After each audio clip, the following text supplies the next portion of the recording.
Come with me today as we get ready to harvest some lettuce from the garden.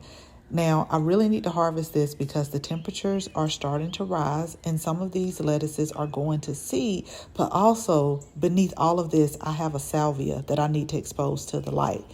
Now, before I cut anything, I always sanitize my shears, and I do this by adding a little bit of alcohol and just cleaning them off very nicely. This is the Asian Global Mix. It's full of flavor, it's full of color, and I absolutely love it. And let me tell you this, when you grow your own, you don't have to settle with what is in the grocery store clamshells. Oftentimes we buy those clamshells and a lot of times they go bad. They don't last very long, but I can get what I need because the goal of harvesting this lettuce is to be able to make some pre-made salads, but I can get as much as I need when I get ready.